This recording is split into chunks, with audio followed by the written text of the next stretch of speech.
जीवन में एक और घटना घटती है बहुत गजब की। एक जो बहुत से लोगों को शिकायत रहती है जीवन में, आज जो हमारा विषय है कि नेगेटिव थॉट्स और इमोशन से कैसे छुटकारा पाए, कि हम किसी के लिए भला करते हैं वो हमारे लिए भला नहीं करता है। मैं किसी के लिए अच्छा करता हूँ लेकिन वो मेरे लिए अच्छा नहीं करता। मैंने उसके लिए ये किया, वो किया, उसका भला किया, उसकी मदद की, लेकिन उसने मेरे साथ अच्छा नहीं किया, गलत किया। ये हमारी शिकायत होती है। इस तरह का हम सब की, जितने लोगों से मिलता हूँ आमतौर पे लोगों की ये शिकायत होती ही होती है कि मैंने भाई के लिए ये किया, पत्नी के लिए ये किया, दोस्तों के लिए ये किया, समाज के लिए किया, लेकिन बदले में मुझे अच्छा नहीं मिला।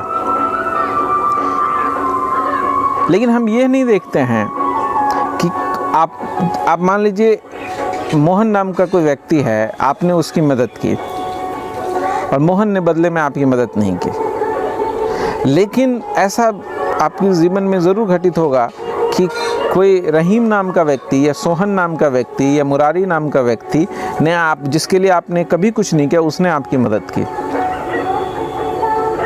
लोग ये ज़रूर कहते हैं कि अब अजनबी, अपने तो मेरे लिए कुछ नहीं करते लेकिन अजनबी मेरे लिए बहुत किए हैं, जिनको मैं जानता भी नहीं वो मेरे लिए कुछ करते हैं। तो हमें ये नहीं समझ में आता, हमें लगता है कि जहाँ पे मैंने कुछ चीज़ डाला है वो वहीं से वापस आना चाहिए, लेकिन जीवन में ऐसा नहीं होता।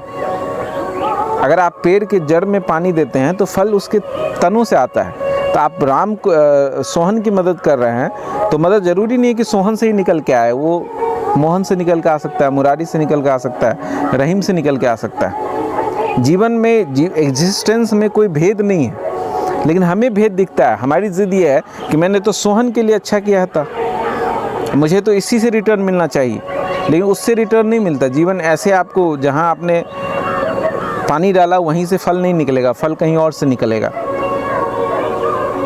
इसी तरह अगर आप ये समझें कि आपने अभी कुछ चाहा तो अभी ही नहीं मिलता है, वो किसी और कहीं और से मिल सकता है, एक चीज़।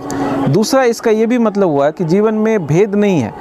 ज़रूरी नहीं है कि आपने अच्छा चाहा तो उसका परिणाम अच्छा है, क्योंकि जीवन अगर रोहन और सोहन में भेद नहीं कर रहा है कि आपने रोहन का भला किया और आपको रिटर्न सोहन से आया, तो जीवन ये भी अच्छे बुरे का भी भेद नहीं करता है। आप मांगेंगे अच्छा, वो देगा गलत, क्योंकि अस्तित्व को अच्छे गलत में कोई फ़र्क नहीं पता चलता है। मान लीजिए कुछ लोग मांगते हैं कि मुझे सम्मान मिले और लोग उनका अपमान करते हैं, तो उनको ये समझ में नहीं आता कि हम मांगते तो सम्मान है लेकिन मिलता अपमान है। इसका कारण यह है कि एग्जिस्टेंस में सम्मान और अपमान में कोई भेद नहीं है। तो जो लोग सुख मांगते हैं उनको दुख मिलता है, तो उनको बड़ी हैरानी होती है कि हम तो मांग रहे हैं परमात्मा से सुख, परमात्मा हमारी बात सुन नहीं रहा है, तो हमें दे रहा है दुख। लेकिन वो भूल कर रहे हैं। जिस तत्व को परमात्मा समझ रहे हैं उसके लिए सुख और दुख में भेद नहीं है। इसीलिए आप अगर एक पहलू मांगेंगे सिक्के का तो उसके साथ दूसरा पहलू आ जाएगा। हमें एक पहलू दिखता है, हमें दिखता है कि हमने तो अच्छी चीज़ें मांगा, हमने तो अच्छा मांगा और हो रहा है बुरा। वो इसलिए हो रहा है कि एग्जिस्टेंस में अच्छे बुरे में भेद नहीं है, भेद हमारे मन का है, व्याख्या का है। इस चीज़ को अगर आप समझें कि आपके भीतर आपके मन के दो खंड हैं, चेतन और अचेतन। चेतन मन के बाबत आप अवेयर हैं, आपको पता चलता है, उसका बोध है। अचेतन आपका बिल्कुल धुंधला है, उसका आपको कोई पता नहीं है। इसकी वजह से आपके जीवन में जो भी अप्रत्याशित घटित हो रहा है, जो भी अनहोनी घटित हो रहा है, जो भी आपको एक्सीडेंट लग रहा है, वो सब आपका अचेतन चाह रहा है। अगर आपको उनको होने से रोकना है तो उसकी क्या विधि हो सकती है? अगर मान लीजिए हमारे अचेतन पे अभी कंट्रोल नहीं है, इसका मतलब है कि अचेतन तो कुछ भी चाह सकता है, फांसी चाह सकता है। तो कैसे अचेतन को हम रोकें, कैसे अचेतन पे हमारा कंट्रोल हो, ये फिर प्रश्न उठेगा। अगर जितनी बात मैंने आपसे कही है अगर समझ में आती है तो प्रश्न उठता है कि फिर कैसे अचेतन पे हमारा कंट्रोल हो। और दूसरी बात, अगर आपको ये भी समझ में आती है कि आप मांगेंगे पॉजिटिव और मिलेगा नेगेटिव, या आप नेगेटिव मांगे पॉजिटिव मिलेगा, क्योंकि एग्जिस्टेंस कुछ भी दे सकता है। वो चीज़ें आएंगी आपके जीवन में और आप उसको क्या अर्थ देते हैं वो आप पे निर्भर करता है। आप सुख मांगेंगे वो दुख देगा, ये दुख मांगेंगे सुख देगा, उसको कोई भेद नहीं है। आप मान लीजिए मांगे कि मेरे हाथ में आपने सिक्का देखा जिसके इस तरफ टेल दिख रहा है और आपने मांगा कि मुझे टेल दे दो, और उस तरफ हेड है, मैंने सिक्का फेंका, तो वो आपके फेंकने में आपको कौन सा भाग पहले मिलता है? टेल मिलता है पहले या हेड मिलता है? अगर हेड मिल गया तो आपको लगेगा मैंने तो ये नहीं मांगा था,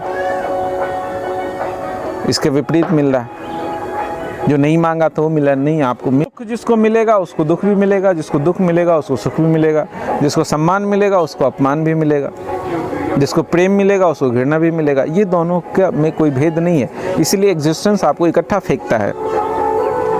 और दूसरा आपके हमारे जीवन में जो नेगेटिविटी है वो ये है कि हम जहाँ पानी डाल रहे हैं हमारी इच्छा है कि फल भी वहीं से निकले, तो अस्तित्व में फल वहीं से नहीं निकलता, फल पेड़ से निकलता है। तो हमारी आधी जो समस्या है जीवन की, जो हम अच्छा करते हैं बुरा होता है, वो इसलिए दिख रहा है क्योंकि हमारा तर्क गलत है। तर्क कह रहा है कि मैंने अपने भाई का भला किया तो भाई से ही भलाई निकल के आए। नहीं, वो भलाई आपको किसी पेड़ से आ सकती है, राह चलते हुए किसी राहगीर से आ सकती है, किसी अजनबी कहीं से भी आ सकती है, कोई भी आपका वो रिटर्न, लेकिन जो आपने दिया है वो आपके जीवन में लौट के आएगा। तो अल्टीमेटली ये सारी बातों का सार ये है कि आप जो भी चाहेंगे वही आपके जीवन में होगा, और वही होता है, वही होता आया है, वही आगे होता रहेगा।